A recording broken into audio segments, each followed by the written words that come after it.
Alright, magandang araw po sa inyong lahat mga kababayan. Batang Maynila to it's... Guys, pakinggan muna natin si Bato de la Rosa. I have my day, Mr. Trillanes. Bihan mo. Sige ka lang, ngak dyan ng ICC. Sige. Go ahead. Sumama ka pa. Mag-serve ng warrant. Sumama ka. Ikaw mismo magpusa sa akin. Ayan mga kababayan, yan po, atapang-atao.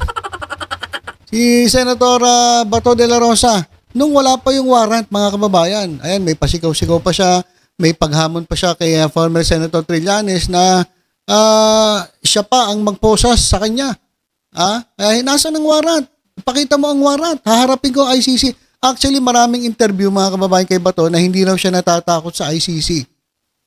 At haharapin niya kung ano man ang kapag lumabas ang warrant ng ICC.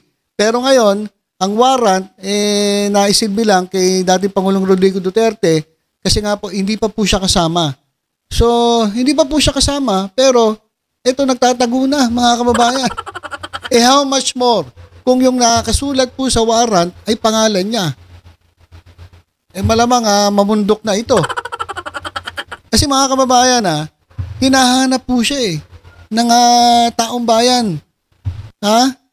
Nung kanina, itinipe ko po itong Bato de la Rosa kasi gusto kong malaman ang update sa kanya kasi bigla po nga naglaho parang bula Ang balita ko lang, kahapon, nag-file po siya ng isang petition para mapigilan itong pag-aresto kay dating Pangulong Rodrigo Duterte. Alam ko nababanggit yung pangalan niya pero hindi po siya nagpakita. Wala po siyang statement na inilabas, wala po siyang interview sa media, wala po siyang inilabas na pahayag dyan po sa kanyang Facebook page. May nakita ko kanina, pinost niya lang yung kanyang pag-file ng petisyon at pinost niya yung sinabi ni Torion. Kaya ang tanong ng taong bayan, nasaan na ang Bato? To. Bigla po naglaho mga kababayan ito po yung ito. Pakita ko sa inyo. Isa rin po interview sa kanya na talagang sinabi niya na hindi po siya natatakot sa ICC. Ito, pakinggan po natin. Ikaw ba, Senator, hindi ka nangangamba dun sa pagpasok ng ICC sa bansa natin? Hindi ka ba natatakot? Hindi ako natatakot. Bring it on. Senator, to this day, Bring it on. wala po kayo natatanggap na invitation natin? Wala. Because last time we spoke to you, sabi niyo po, ay yung tanggapin yung tawag. Wala. Siguro nagsawa na sa Bring it on daw, bring it on. Bring it on mga kababayan pero ito dumating na yung warrant of arrest kay Duterte. Pero siya wala nawala mga kababayan, hindi natin alam kung siya nagpunta Punta sa opisina ko, hindi na. Wala na tumatawag. Letter, wala din. Wala na rin. Huminto na sila. Lalo na ngayon na pinaghahabulan sila ni President Trump sa US, di ba? Yung mga ICC. Wala na. Hindi na sila nakikialam kasi sabi ni Trump, lahat ng mga nagpapacilitate ng pagpasok ng ICC investigation sa US at saka sa allied countries niya ay ipapa-revoke niya yung kanila ipa-cancel yung visa sa US at saka ipa-freeze yung mga ari-arian sa US. Kaya siguro tumahimik na sila. So tingin mo tapos na yung problema sa ICC? I can never say that because hindi ko man hawak yung ICC talaga Basta ako, handa lang ako na just in case mag-issue sila ng warrant of arrest laban sa akin, laban sa amin, I am ready to challenge them before the Supreme Court. Hihingi ako I will seek judicial relief from Supreme Court if indeed itong ICC ba talaga ay mayroong jurisdiction sa ating bansa. Okay, so yan mga kababayan bring it on. Sabi ni Bato de la Rosa, pero ngayon, nasan ka Bato? Hindi ka mahagilap Wala nga siya wala nga siyang statement Ayan halos lahat po naghanap, where is Senator Ronald Bato de la Rosa? Kasi ito pong si Bato de la Rosa ay ang chief enforcer kasi siya po ang hepe ng PNP during that time na talagang nagpatukhang ng libu-libong tao. At ito nga po kanilang kasong EJK dyan po sa ICC ay dahil po mahigit 30,000 pong biktima ang lumapit po sa ICC nanghihingi ng hustisya sapagkat ang hustisya po dito sa Pilipinas ay napakabagal. So, ito, ang yabang ni Bato de la Rosa, kala niya wala nang ICC. Binanggit pa niya si Donald Trump. O ngayon, nangyari kahapon. Nahuli si Duterte, dinala dyan sa The Hague, dyan po sa Netherlands. May narinig ba kayo na salita galing mismo kay Donald Trump? May narinig ba kayo na pagtatanggol galing kay Xi Jinping? Wala naman eh. So, yung mga sinasandalan nila, wala. Kaya siguro nagtago na to, it's. Hindi natin alam kung siya nagpunta kasi hinahanap talaga eh. Yung warrant po na Interpol ay hindi po para sa kanya, pero nasaan si Bato de la Rosa? Ito, basahin ko lang ilang komento rito mga kababayan. Tingnan natin kung mababasa natin. Ayan. Hindi nyo na raw siya kayang hanapin kasi nakawig na. Tapos off na po ang cellphone. Kasi mga kababayan, alam niyo tinatawagan ng media ito eh. Tinatawagan po ng iba't ibang media outlets itong si Bato de la Rosa, patay na po ang cellphone. Pati po yung kanyang opisina. Wala po mga kababayan. Kaya nga hindi natin alam kung ano na eh. Baka nasa ibang bansa na rin to, nagtago eh. Nanahimik si Stone. Tumakas na the same way Alice Gobey. Takbo at nahuli na yung boss niya. Ayan mga kababayan. Bato is next. You can run but not for long. Trillanes is on you. Hindi, talagang talagang nasa listahan na po ng ICC ang pangalan ni Bato de la Rosa. At susunod na po talaga itong si Senator Bato. Ayan po ang nakalinya dyan po sa proseso ng ICC. He is next in line. Alam niya yan, alam niya. Kaya, ayan na, nangyari daw, nag-transform into real Bato. Ayan mga kababayan, may mga nakita nga ako ng mga memes na umiiyak siya. Lalo-lalo na nung umalis si Duterte, pumunta pong Hong Kong. Kasi simula pa po sa pagpunta sa Hong Kong, wala na si Bato eh. Hindi nakasama eh. Hindi katulad ni Bongo, kahit pa paano si Bongo nagpapakita. Talagang maghapon, sumubaybay dun sa Villamor Air Base. Pero si Bato de la Rosa wala eh. Asa ng Bato? Baka naman nakay Darna na mga kababayan yung Bato.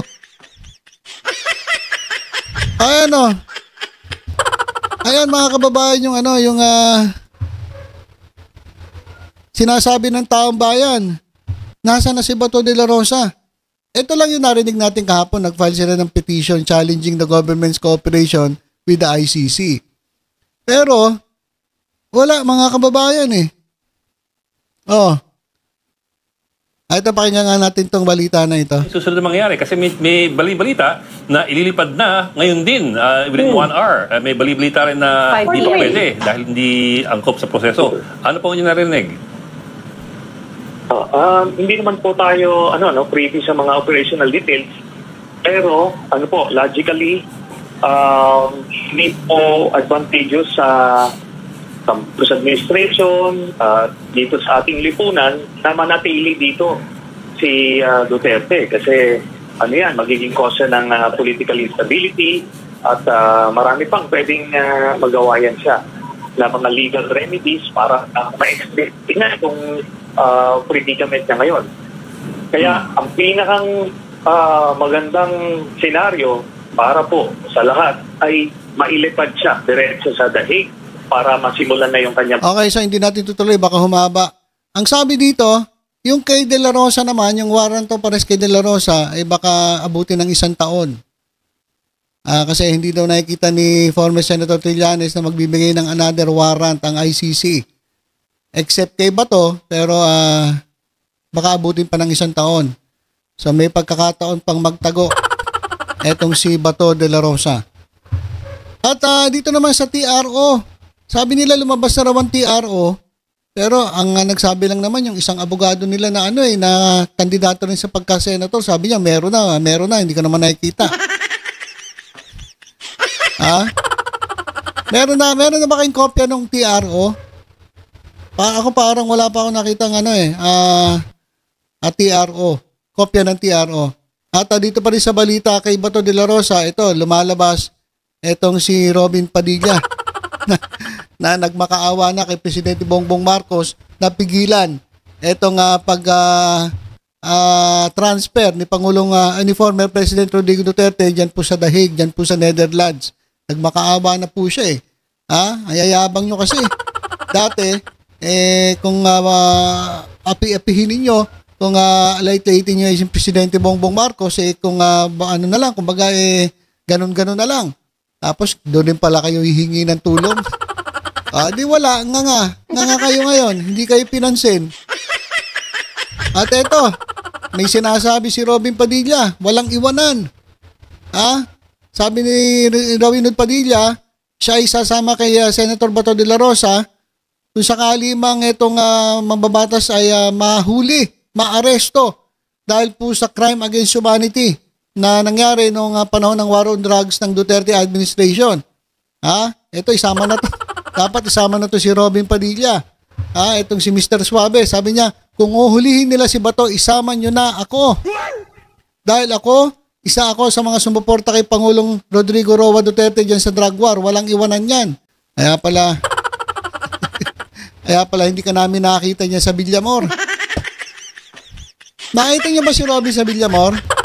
Wala naman di ba? Hindi siya nagpakita ron Puro yabang lang itong mga to, si Bato sa si Robin Masasamahan ko sila hanggang kung saan sila. Total, sanay naman tayo sa kulungan. Sa abroad pa, masarap pagkain doon. Bakit hindi ka sumama kagabi? Ang tagal-tagal na naghihintay dito sa sa Villamor.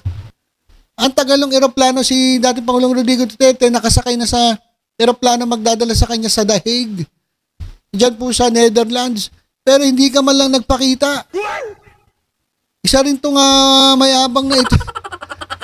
Itong si Bato at si Robin Padilla, wala na. Hindi man lang nagpakita. Tapos sasabihin mo pa, sasamahan mo si Bato. Baka magkasama nga sila. Baka magkasama silang nagtatago. Ano ba yan? Ayan mga kababayan. Na-check nyo na ba kung okay si Bato? Kasi yan, trending po siya dahil hinahanap po siya mga kababayan. Nakasulat nga po dun sa trending hashtag, where is Bato?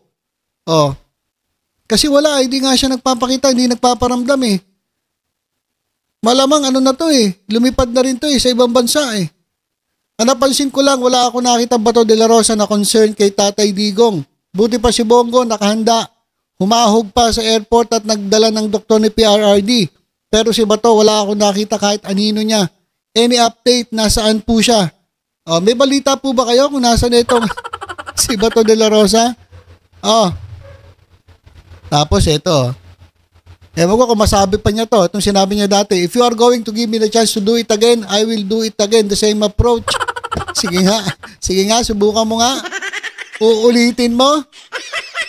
Ngayon pa nga lang Hindi naman warrant mo ang dumating pero nagtatago ka na.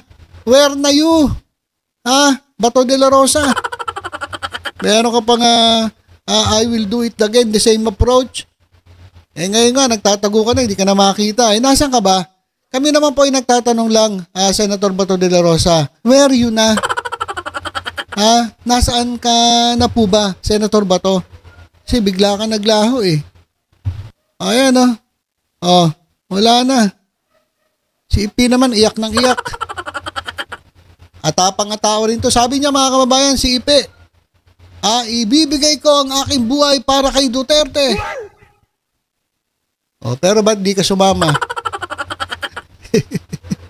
Wala umiiyak na, bakit? Wala nang pagkukunan ng mina ng ginto si Ipe. Kaya sobrang iyak niya. Grabe naman kayo. Grabe naman yung nag-post na ito.